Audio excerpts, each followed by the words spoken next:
할렐루야. 우리 신년 특별 새벽 기도회 둘째 날 올라오신 우리 성도님들을 주님의 이름으로 환영하고 축복합니다.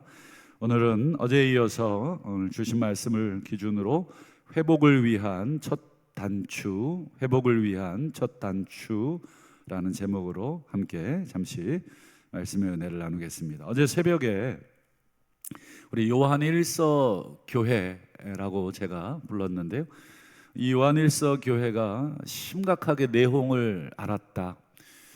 서로 다투고 정죄하고, 그래서 그 결과 우리에게서 나가는 사람들이 생겼다. 한마디로 이 성도 간에 분열이 생기고 교회가 쪼개지게 됐다. 그 이유가 이 미혹자들이 교회 안에 들어와서 이 지도자들을 흔들고 또 지도자들의 가르침을 왜곡함으로 인해서 이 진실공방처럼, 진리공방처럼, 그러면 사람들은 뭐가 옳고 그르냐를 떠나서 이 말과 이 말이 섞이게 되면 이게 도대체 뭐가 사실이냐, 진실공방하느라고 서로 문서 만들어서 나르고 서로의 주장이 옳다고 막 입증하기 바쁩니다. 그러다 보면 본질은 간데 없고 그 싸움만 남게 되고 감정만 쌓이게 됩니다. 그래서 교회 안에서는 절대로 이런 말다툼, 문서 이런 거 나누어 주는 것 아니다. 여러분, 그 결과는 우리가 뭐 진리를 찾는다고 하는 명분이 있지만 사실은 다 깨놓는 그러한 결과를 맞게 된다. 그래서 사도 요한이 내린 첫 번째 이 문제에 대한 이야기는 예수가 누구인지를 다시 한번 분명하게 해야 된다. 우리들이 전한 예수님은 그저 만들어낸 상상의 존재가 아니라 내가 직접 보고 3년간 함께하고 심지어 부활하신 몸을 만진 분이다. 여러분, 도마도 예수님의 몸을 만졌잖아요. 그것처럼 예수님의 부활체를 직접 본 증인이다. 그분을 내가 여러분들에게 전한 것이다. 그리고 우리가 교회로 모이는 것은 바로 그런 예수 그리스도의 생명의 기초에 있다. 그래서 예수님이 누군지를 모르면 우리의 신앙생활이 어떻게 될지 한번 상상을 해보시라. 우리가 믿는 예수님이 어떠한 죽음을 죽으셨고 우리가 믿는 예수님이 어떠한 삶을 사셨는지 입술로 고백하고 마음으로 믿는다면 우리가 교회를 어떻게 대해야 하느냐 하는 것이 나온다. 그 기초 위에 우리가 서로 사귀고 있는 것이다. 사귄다는 말은 포괄적인 의미입니다. 함께 예배하고 함께 찬양하고 함께 기도하고 함께 만나고 함께 식사하고, 이 모든 것을 아우르는 단어가 사귐, 이 코이노니아라고 하는 단어입니다. 예수가 빠지면, 예수에 대한 왜곡된 생각을 가지고 있으면 우리의 교제 자체는 이미 끝난 것이다. 그래서 예수를 기초로 한 우리의 교제, 우리의 예배, 우리의 만남이 있어야 우리의 기쁨이 충만하다. 그래서 정상적인 교회는 기쁨이 충만한 교회가 정상적인 교회다. 가족 간에도 만나면 기쁨이 있고 웃음이 있고 인사가 있어야 정상적인 가족이듯이 교회도 예수 가족으로서 그런 교회가 정상이다. 이게 1절부터 4절까지 내린 진단입니다. 이제 요한은 이제 곧바로 이제 처방을 내립니다. 첫 번째. 그래서 오늘 설교의 제목이 회복을 위한 첫 단추. 이 첫 단추를 잘못 끼게 되면 다 풀러야 되죠. 아무리 다른 걸 다 제대로 뭐 했다 그래도 첫 단추를 잘못 끼면 전부 다 다시 해야 됩니다. 그럼 첫 단추를 무슨 단추를 껴야 되느냐? 오늘 그 문제를 요한이 얘기하는데요. 오늘 그것을 우리가 함께 생각하고 오늘 우리 개개인에게도 또 우리 교회에도 우리가 함께 적용해 보도록 하겠습니다. 5절을 한번 보시면 갑자기 요한이 하나님은 빛이십니다. 그분에게는 어둠이 조금도 없으십니다. 왜 이 이야기를 할까? 갑자기 뭐 하나님이 빛이라는 둥, 어둠이 없다는 둥, 이 이야기를 왜 하시느냐? 6절에 보면 그 이야기를 설명합니다. 만일 우리가 하나님과 사귐이 있다 하고 어둠에 행하면 거짓말하고 진리를 행하지 않는 것입니다. 앞에 우리 하나님을 뭐라고 표현했습니까? 빛, 그리고 어둠이 없으신 분. 그러면 이 두 개를 같이 집어넣어서 6절을 읽어보겠습니다. 만일 우리가 빛이신 하나님, 어둠이 조금도 없는 하나님과 사귀고 있다, 하나님을 예배한다, 하나님을 믿고 있다, 하나님을 찬송하고 있다, 하나님과 우리가 모든 신앙생활을 함께 하고 있다면, 그렇죠? 그런데 실제로 우리의 삶은 어둠에 있다면, 이쪽에서는 내가 하나님을 알고 있어요, 하나님은 빛이시고 하나님은 어둠이 없으신 분이에요. 근데 여러분, 하나님이 어둠이 없으신 분과 같이 있으면 나도 빛이 되는 것이고 나도 어둠이 없는 존재가 되는 것이죠. 물론 내 존재 자체가 빛이고 내 존재 자체가 어둠이 없다는 말이 아닙니다. 우리는 어둡죠. 우리는 다 죄 가운데 있지만 우리가 하나님과 가까이 가 있고 하나님과 사귈 때 우리 자체가 바뀐다는 거죠. 그러면 이제 이쪽으로 고개를 돌려보겠습니다. 이쪽은 누가 있습니까? 다른 사람이 있겠죠. 이쪽에는 하나님이 계시다면 그 하나님으로부터 받은 우리의 빛, 이거에 다른 사람을 향하면 어떻게 되겠습니까? 갑자기 어두워집니까? 그렇지 않죠. 그 빛을 우리가 반사하는 반사체가 된다는 것입니다. 그러니까 이 6절의 말씀을 다시 한번 띄워 주실까요? 만일 우리가 하나님과 사귐이 있다, 이게 1번입니다. 그리고 어둠에 있다, 2번입니다. 이게 1번과 2번이 공존할 수 있겠습니까? 라는 질문인 것이죠. 불가능하다는 것입니다. 만약에 이렇게 된다면 이거는 둘 중에 하나겠죠. 아직 내가 하나님과 사귐이 없거나, 사귐이 없는데 저 사람과는 내가 마치 사귀는 것처럼, 그걸 뭐라고 얘기합니까? 위선이라고 하는 것입니다. 위선, 속과 겉이 다른 것, 믿는 것과 행동하는 것이 다른 것, 이걸 위선이라고 합니다.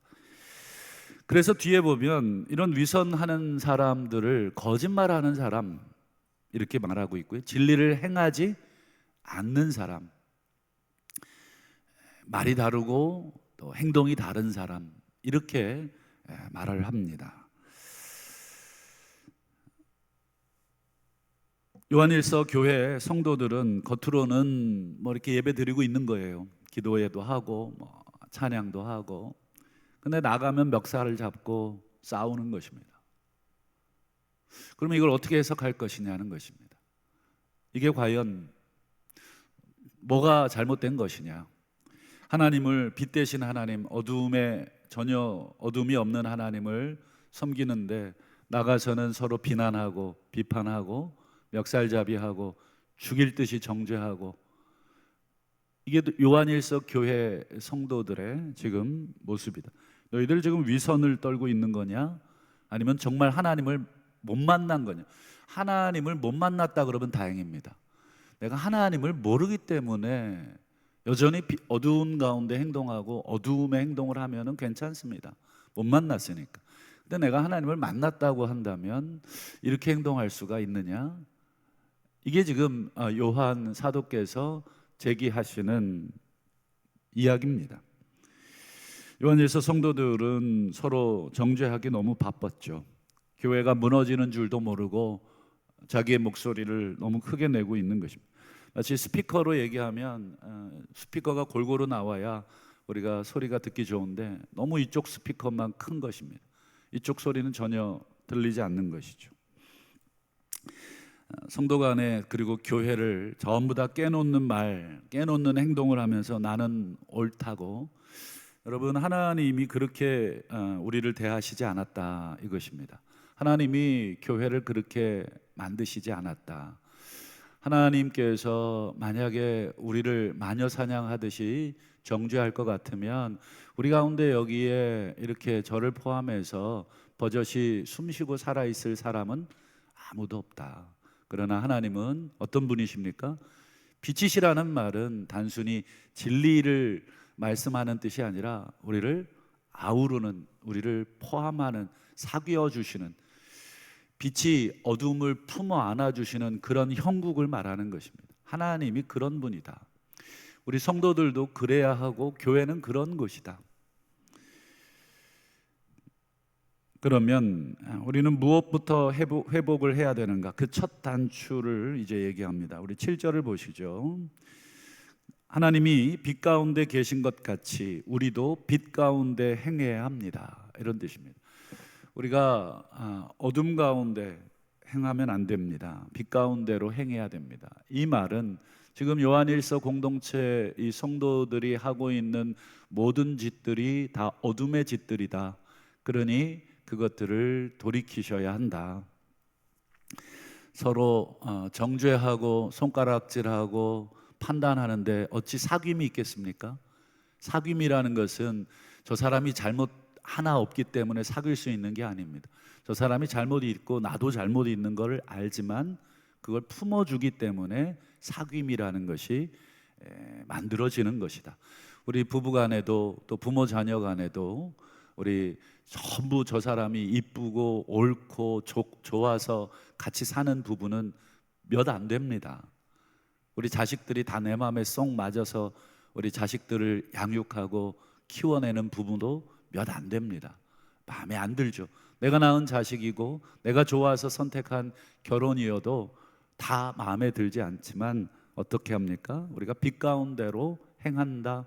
품어주고 또 기다려주고 인내해주고 용납해주는 것, 그게 빛 가운데 계신 하나님처럼 우리가 사는 것이다. 그래야, 이렇게 해야 사귐이 있는 것이고 그래야 우리의 죄가 용서가 된다. 여러분, 특이한 말을 하고 있죠. 죄 용서는 예수 믿으면 되는 것으로 우리가 교리적으로 알고 있잖아요. 예수 믿으면 모든 죄가 용서받는다. 근데 요한은 뭐라고 얘기합니까? 여기서 예수의 피가 우리를 모든 죄에서 깨끗하게, 이 부분은 이제 내일 더 얘기할 것이지만 실제적으로는 빛 가운데로 행하면 우리의 죄가 용서된다. 예수를 믿는 것과 빛 가운데로 행하는 것과 죄 용서가 서로 똑같은 말이다. 우리가 교리적으로 이론적으로 예수 믿어야 죄 용서된다 이렇게 공식화해서 마치 수학 공식처럼 적어놓고 암송한다고 우리가 죄 용서되는 게 아니다. 예수를 믿는다는 것은, 빛 대신 예수를 우리가 믿는다는 것은 우리가 그분처럼 행하겠다, 그분처럼 살겠다 하는 것이다. 그래서 사도 요한이 내린 첫 번째 처방 8절, 9절, 10절을 보시죠. 똑같은 말을 3번 하는 것입니다. 똑같은 말을 3번 합니다. 좀 2번은 부정적으로 말하는 것이고 1번은 긍정적으로 말했을 뿐이지 본질은 똑같습니다. 한번 읽어봐 드리면, 만일 우리가 죄 없다고 말하면, 만일 우리가 우리 죄를 자백하면, 만일 우리가 범죄하지 아니하였다고 하면, 공통적으로 전부 다 죄라는 단어가 다 들어가 있습니다. 죄를 지었다, 죄를 지었다, 죄를. 무슨 죄를 졌다는 것입니까? 지금 요한 1서 교회 교인들에게 너희들이 지금 죄를 짓고 있다, 너희들이 지금 바꾸어 말하면 어둠에 행하고 있다, 바꾸어 말하면 빛 대신 하나님과 사귐이 있다고 지금 거짓말을 하고 있다. 실제의 삶은 그렇지 않은데 말은 그렇게 하고 있다. 그게 전부 다 죄라는 것이다. 그래서 8절, 9절, 10절, 죄 없다. 내가 무슨 잘못이 있냐? 제가 잘못해서 지금 교회가 이렇게 된 거 아니냐? 나는 그거 지적한 것뿐이다. 이게 무슨 잘못이란 얘기냐? 근데 요한은 그게 잘못이라는 거예요. 그렇게 해서 교회가 박살이 났는데, 그렇게 해서 성도들 간에 불신과 의심과 죽일 듯한 마녀 사냥이 일어나고 있는데, 전혀 그거에 대해서 죄의식을 못 가진 거예요. 이게 사도 요한이 내린 첫 번째 처방입니다. 그게 죄다. 그게 죄다. 그래서 여기서는 이 죄 8절, 9절, 10절에 나오는 우리 죄를 자백하라는 말은 그저 개인의 어떤 일상에서 아이고 거짓말한 거, 아이고 내가 뭐 이거 개인적인 죄를 그것만 얘기하는 게 아니라 우리 공동체의 죄를 나는 그렇게 하지 않았어도 연대 의식을 가지라는 것입니다. 우리 교회가 그랬다면 나는 그 가운데 포함되어 있지 않아도 내 죄로 인식하라는 것입니다. 여러분, 느헤미야가 정확하게 그런 사람이었습니다. 여러분, 느헤미야는 아마 모르긴 몰라도 아주 정직하게 살았을 거예요. 아주 신실하게 살았을 겁니다. 그런데 이스라엘 민족 전체가 포로로 잡혀갔죠. 여러분, 이스라엘 민족 전체가 포로로 잡혀갔다는 말은 100이면 100명 전부 다 하나님 앞에 잘못 살았기 때문에 그런 게 아닙니다. 그 중에 일부는 아주 신실하게 정말 하나님 앞에 진실하게 살았던 사람들이 너무 많았죠, 사실은. 근데 일부 이 아주 못된 성도들 때문에 하나님의 진노가 계속 쌓여가고 있고, 그 공동체에 그 뭐라 그럴까요? 이 누룩 같은 존재들을 빼내지 못했기 때문에 온 덩어리가 다 누룩으로 번졌고, 그걸 너무 오래 둔 것입니다. 그래서 그 결과 하나님께서 포로로 잡혀가게 하셨죠. 느헤미야는 자기 죄 때문은 아니었는데 뭐라고 기도했습니까? 우리 느헤미야 1장 6절을 한번 보세요. 우리 이스라엘 자손이 주께 범죄한 죄들을 자복합니다. 나와 내 아버지 집이 범죄했습니다. 나를 포함시키고 있는 것입니다. 느헤미야가 그 죄를 지은 것은 없어요. 근데 느헤미야는 이스라엘 민족 전체, 그 공동체 전체가 곧 자기고 자기도 그 일원이기 때문에 연대 책임을 가지고 자기의 죄로 고백을 하고 있는 것입니다. 지금 요한 사도가 우리에게 너희 죄를 자백해라, 너희가 범죄하지 아니했다고 하면 그건 거짓말이다. 하나님, 내가 언제 그랬습니까? 저는 아무에게도 손가락질한 적 없어요. 아무도 정죄한 적 없어요. 그렇게 말하지 말라는 것입니다. 우리 모두가 다 공범이다. 우리 모두가 다 공동체원으로서 함께했다. 이게 요한의 공동체 이야기죠. 그래서 여러분, 지난 4절에 요한 사도가 이런 얘기를 합니다. 내가 이 편지를 쓰는 것은 우리의 기쁨이 충만하게 하려 합니다. 여러분, 기쁨이 충만하려면 슬픔의 요소들을 다 제거해야 됩니다.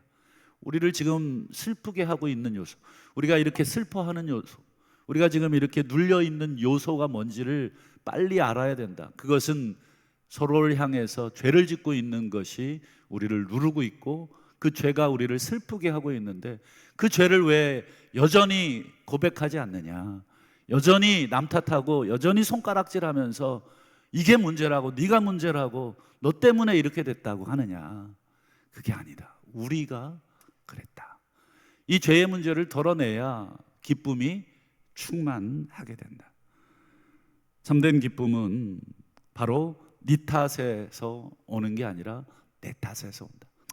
내가 잘못했지. 자식이 잘못해도 내가 잘못 키웠지. 어떻게 네 같은 놈이 나왔냐가 아니라 내가 너를 잘못 키운 죄다. 이게 정상적인 부모의 마음이지 않아요? 그렇게 말을 해야 맞는 것입니다. 저도 마찬가지고, 여기 있는 우리 중직자들도 마찬가지고, 여기 있는 우리 모든 성도들도 연대 책임을 우리가 함께 지는 것, 그게 기쁨입니다. 그리고 우리가 할 일이, 다시 한번 9절 보실까요? 조금 더 정확하게 이야기해 드리겠습니다. 만일 우리가 우리 죄를 자백하면, 참 어려운 얘기지만 느헤미야처럼 나와 내 집이 하나님 죄를 범했습니다 하고 수일간 앉아서 운다면 어떤 결과를 주시느냐? 그분은 미쁘시고 신실하시고 의로우셔서 우리 죄를 용서하십니다.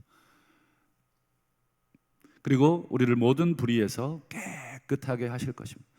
여기서 사도 요한이 우리라는 말을 하나, 둘, 셋, 넷, 네 번이나 사용합니다. 우리가 라고 하는 말은 뭐예요? 함께 공동체를 이야기하는 것입니다. 우리 죄, 우리를 이 공동체 안에 하나님의 슬픔이 가득하다는 것입니다. 근데 그 슬픔을 끌어안고 눈물 흘리며 회개하는 사람이 없다. 어찌된 일이냐? 우리 요한일서 교회 성도들이요, 3번씩이나 우리는 죄를 지었습니다. 우리는 죄를 자백해야 합니다. 이 얘기를 하고 있는데 아무도 가슴을 치는 사람이 없구나. 이게 사도 요한이 내린 이야기입니다. 말씀을 맺겠습니다. 오늘 말씀의 제목을 회복을 위한 첫 단추라고 했습니다. 회복을 위한 첫 단추는 우리가 범죄했다고 시인하는 것부터, 네가 아니라 또 나도 아니라 우리가 연대 책임을 가지고 내 책임이다 라고 하는 그런 건강한, 하나님이 인간을 만드시고 그 인간이 죄를 짓자 그 죄를 인간에게만 물으셨나요? 그렇지 않고 아드님에게 그 죄를 함께 전가하시고 함께 그 문제를 해결하신 것처럼, 그게 하나님이시고 그게 하나님이 만드신 교회고 그게 성도들이다. 그러니 우리의 공동체의 문제, 공동체의 죄는 누구 한 사람의 잘못이 아니다. 그것은 우리 모두의 잘못이다. 그러니 허망한 손가락질을 멈추라. 더 이상 누구를 정죄하는 것을 멈추라. 오직 내가 그랬습니다. 하나님 앞에 그렇게 회개하는 것, 그렇게 우는 것이 회복을 위한 첫 단추. 여러분, 울며 회개의 씨를 뿌리는 자는 시편의 말씀 우리가 인용해 보자면 기쁨으로 그 단을, 저는 회복의 단이라고 생각을 합니다. 회복의 단을 거두게 하실 것이다. 여러분, 울어야 기쁨이 오는 것입니다. 울지 않으면 여러분 회복도 없고 기쁨도 없다 하는 것이 오늘 사도 요한의 첫 번째 처방입니다. 올 한 해 우리가 이 소망과 기대를 가지고 우리 한국 교회를 위해서 우시고, 그리고 우리 교회를 위해서 우시고, 또 예수님의 말씀처럼 너와 너의 자녀를 위해서 울어라. 나를 위해서 울지 말고 너와 너의 자녀를 위해서 부모로서 또 자식으로서 울어라.